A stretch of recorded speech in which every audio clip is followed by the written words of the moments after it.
Merci pour la confiance au paix fidélité ya koyeba ke bozalaka tellement ebele ya kozela kolanda magazine Nabino solo la plus ya mokola lelo et bandi avec un pacte paix idéologie mbote nebino.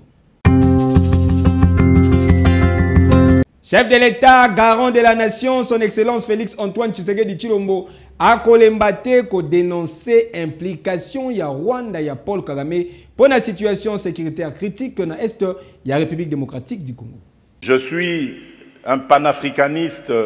convaincu.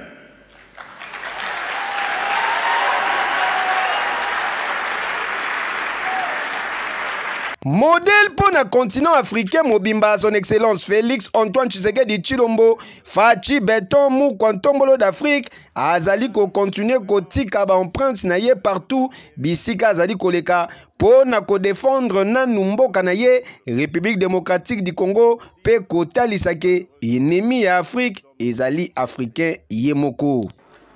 Parce qu'en ce moment, par exemple, où nous parlons de ce sujet très important, hyper important, la conservation de notre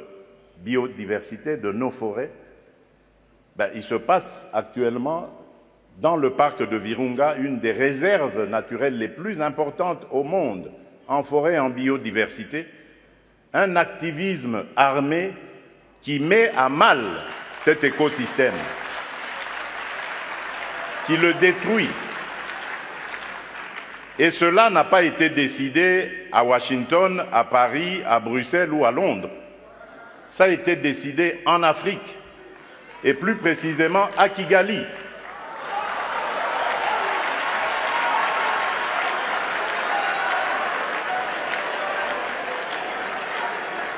C'est l'œuvre d'un frère africain. C'est pour vous dire que nous devons bannir l'hypocrisie qui est entre nous.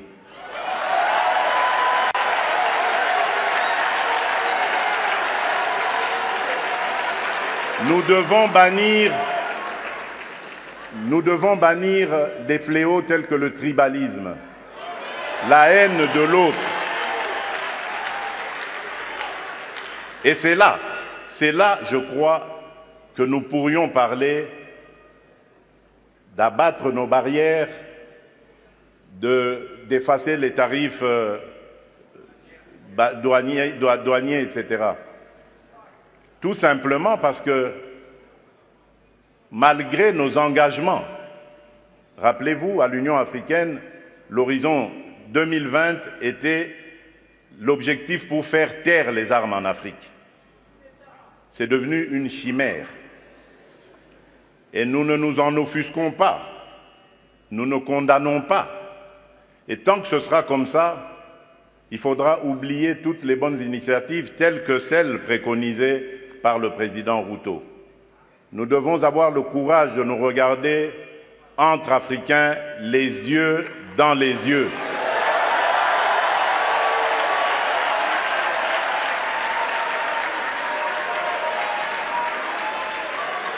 Et nous dire que on ne peut pas s'appeler frère et se poignarder dans le dos en même temps.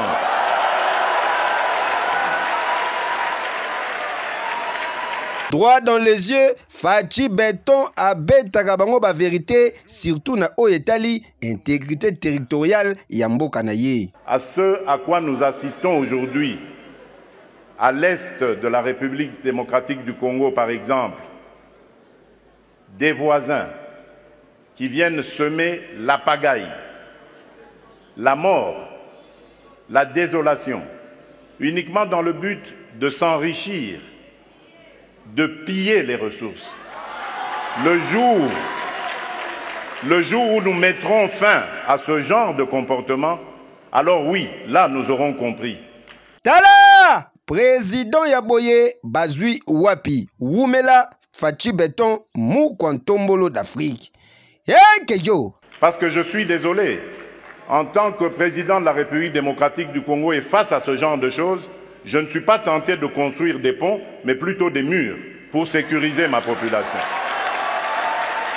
L'Assemblée nationale, les Sénégalais boye baké mokola lobby bachaki en place commission moko pour élaborer règlement d'ordre intérieur pour avoir des détails dans commentaire oyo. L'Assemblée nationale. Au cours de la plénière, il y a lundi 19 février 2024, Assemblée nationale a mis sur pied commission chargée d'élaboration et règlement d'ordre intérieur, il y a chambre parlementaire Oyo. Président y a bureau provisoire Christophe Mbosso a proposé que commission moko composée de 78 membres délégués par les 26 provinces en raison des 3 députés par province, parmi lesquels le plus compétent, le plus qualifié par rapport à la nature, il y a misala Oyo Sengeli Basala, donc élaboration, il y a règlement d'ordre intérieur, il y a chambre basse, il y a parlement, d'où les députés nationaux et Sengeli Bas est regroupé par province, bas c'est concerté pour désigner misatu parmi bango Oyo bakotinda na commission.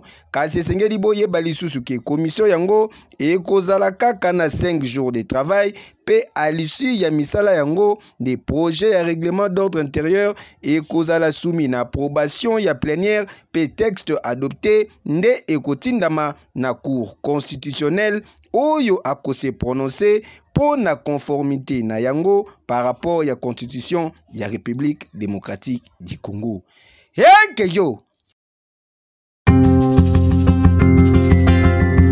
Lobeleki, informateur, il y a chef de l'État, Augustin Kabouya, AK-47, Yambaki, patron, il y a UNC, Vital Kamere, autorité morale, il y a plateforme Pacte pour un Congo retrouvé.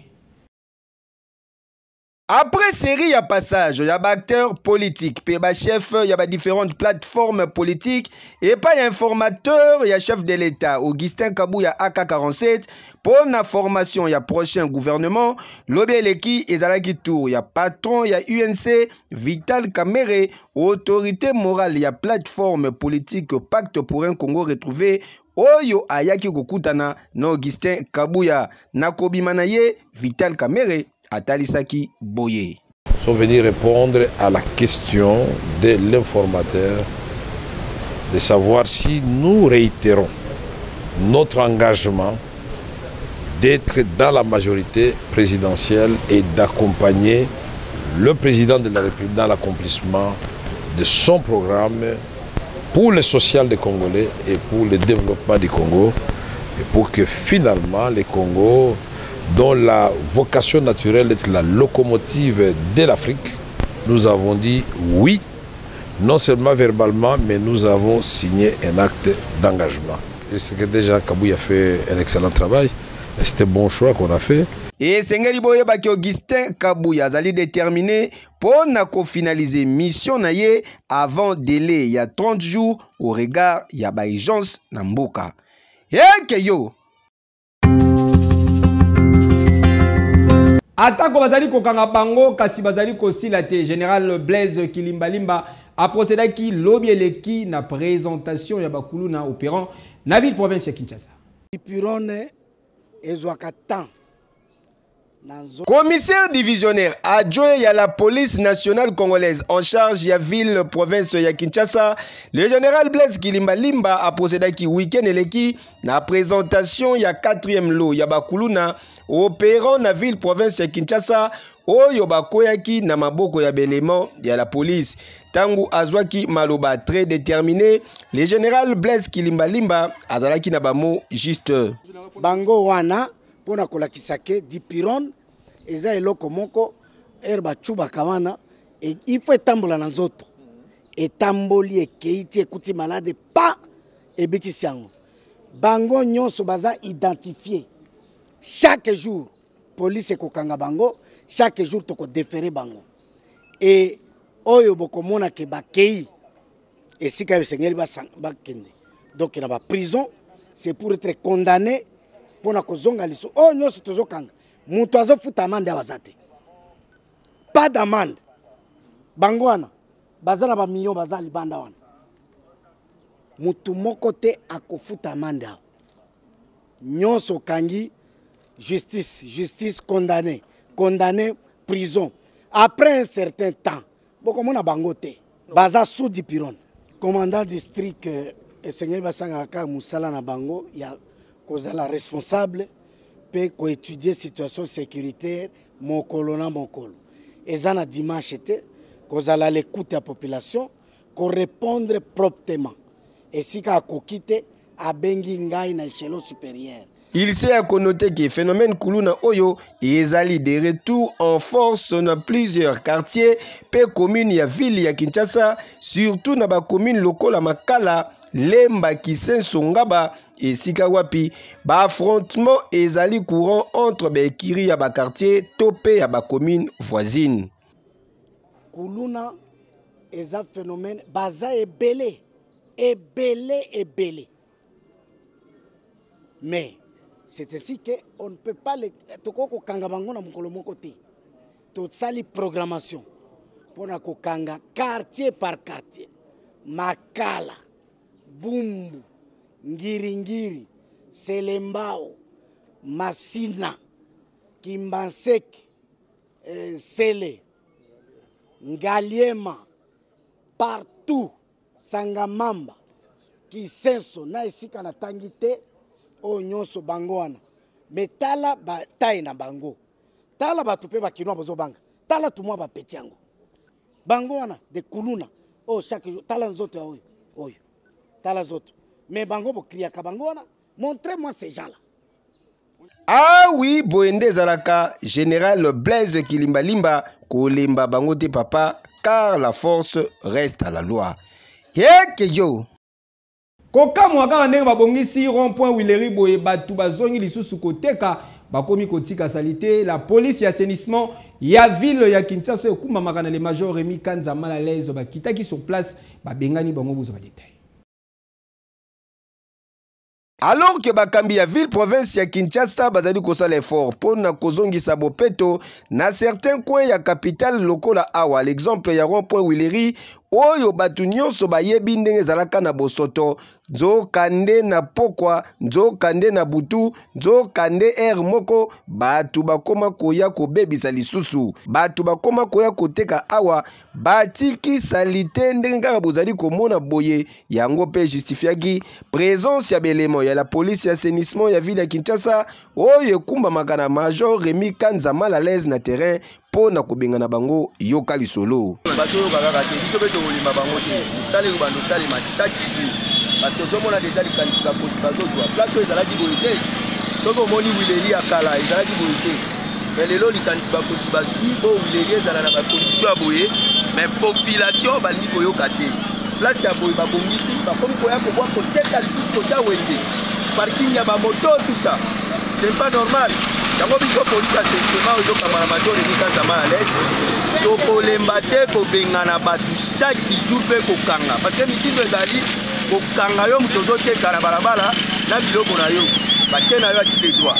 ozana posa awa nyoso etika la polele tikuna nyoso kuna nyoso etika la polele bon en tout cas na sepeli makasi eloko mo konza sali ko nga déjà munoko ngake pasuka pona kolobela bango vraiment toza awa eloko ba konza basai za non na visibilité ko bandeko bazosala ke ateki biloko na ye mapuke komiti likolo ole mutu amona ata filamo na ata kisasa oyo ezala lisusu koto tokomaki wenzi donc lobe ezalaki awa opekisa oyo ezosimba te opekisa oyo ezosimba atolo mokonzi asali nasepeli makasi po sotali bapoubele wana na baloli yango mpona nini bakoteka bitabe na bango makemba na bango baye kokwaka na kati ya poubele poubele eza uniquement mpona kotia molangi ameli jus ameli mai abwati mais ba maman na biso bazoteka au wenzeso en tout cas na sepeli kolele vraiment combido visibilité mon ani vraiment en tout cas longo na mingi na bakonzi en tout cas bolemba bango te s'il vous plaît Kinshasa esengeli et retrouver image nango ya kala pe kombo na yango yakin label Yekeyo.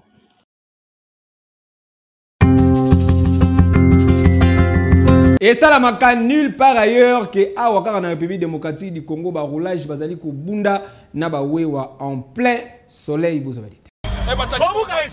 Vidéo ezali kosala tour ya ba réseaux sociaux montrant l'élément et la police ya circulation routière awa na ville province ya Kinshasa en plein bagarre na ba conducteur ya taxi moto communément appelé wewa na moi makasi au fond spectacle moko désolant pour na image ya la police ya mboka na biso soki pe bazaki ko welela nini toyebite mais na kota la vidéo oyo tozali ko comprendre que bawewa bayakinde en intervention pour na récupérer moko na bango oyo akangamaki na belément ya la police ya circulation routière bola na neti kaka bozalaki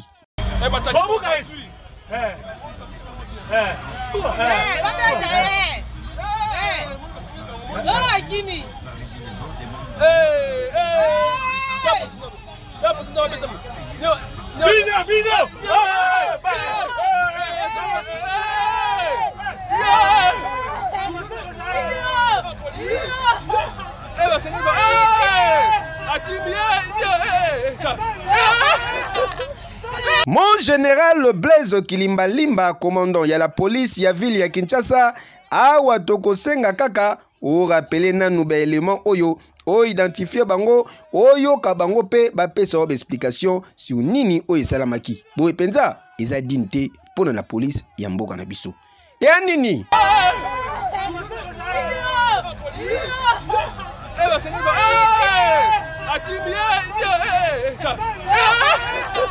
Accident de circulation et salami na boulevard Lumumba na niveau ya commune ya limité Batouti Papa Simon Akoufi sur place. Ozali na cœur sensible kota l'élémenti. Batu balekaki na ba avant midi na boulevard Lumumba na commune ya limité ba monaki makambo ya somo tozali awa précisément na 11e rue et sika wapi accident de circulation oyo et salami selon information tozu sur place papa oyo abandaki ko katisa na niveau ya 9e rue mbala moko camion remorque moko eye et touti papa koi simana ya ngonde jeep moko eyeki lisusu e mateliye et bendi papa kobanda 9e rue ti kokoma na 11e rue. Imaginez papa akufi sur les champs. Sur place communication et salamaki boye.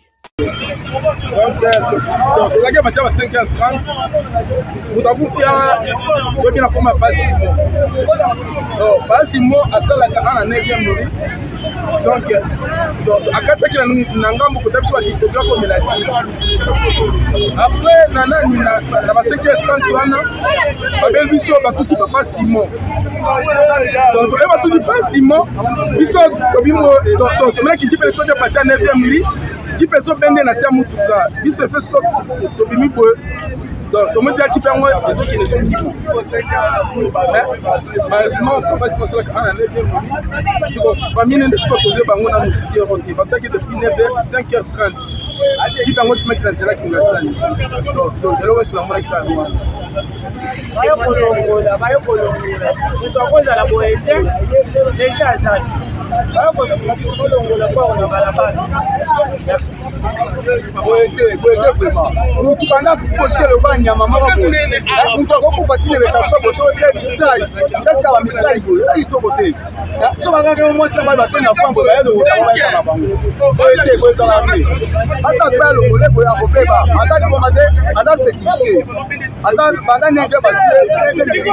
ba ko tela ai tu ba kana mo to ba la ba tu ata kwa lo la il faut ça bien. Ah oui, et ça n'est pas si comme on a papa Simon atiki mokili na ba condition oyo kasi ya pasi li sous ezali ke lenteur ya intervention ya ba service ya secours mutu akufi batiki wana plus de 4 heures du temps ata secouriste mokote a commis ni belément ya la police. Et la kanini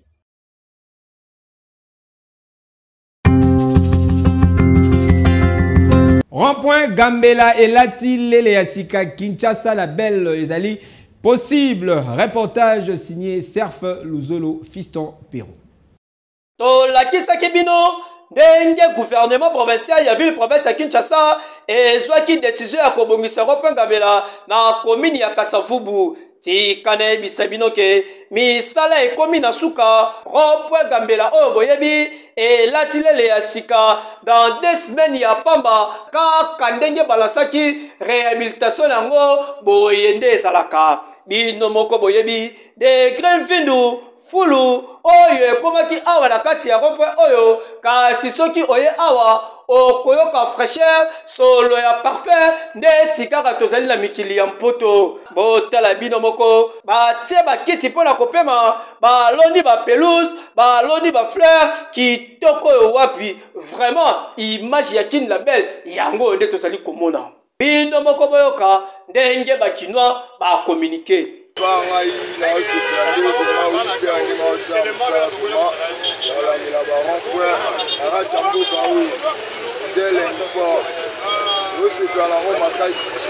tikala te omona biloko abongoa omona gouvernement moko abimi vraimen oko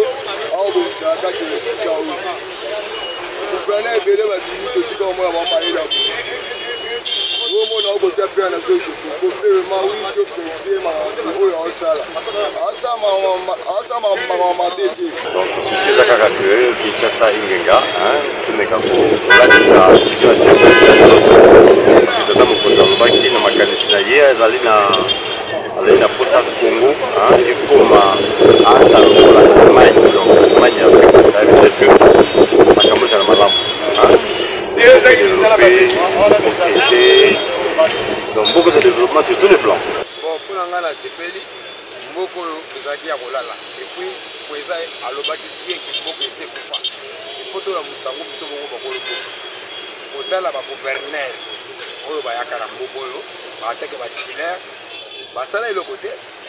batika biso na batirasi na biso mboko oyo ka poubelle mais na une semaine ya keno Jikoko Mulumba azui na signature makambo na une semaine omoni roko ile rie bongi omoni place oyo bato bandobwaka bana moto ayena zemi na ye avote abwaki na ye awa sikoyo na pour le moment omona ke biso moko force boke tozwi engagement na gouverneur yake bazobongisa biso mpe tookengela ndeke motu oyo akoya mpo abebisa eloko oyo sela pikili aza kongole te na moment oyo tozoloba toyebisi Fwaji en tant que leader biso bapeti frère na poste na lobby boye président yo nomaka ba premier ministre wala nini okonome Jekoko gouverneur ya ville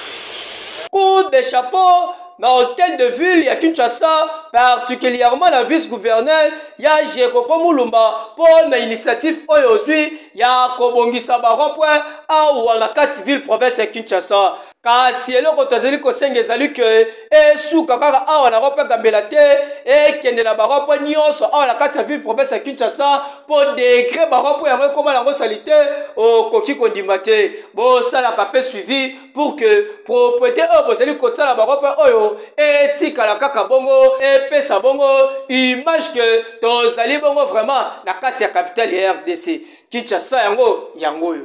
vraiment Kin Label ekomi kozonga muke ekei ni nango esilaka te bocomprendre que tokomi na suka ya présentation ya Solola plus ya mokola lelo bosepelaki na baimage bopesa merci na papa na 4B les géants Beni Lola azalaki na sima caméra assisté na Ados Mosha ebongo na régie finale bokukuta bongo Bondi Mvukulu star ya TikTok asimbaki wana avec impact pe idéologie tokuta na bino sulubi.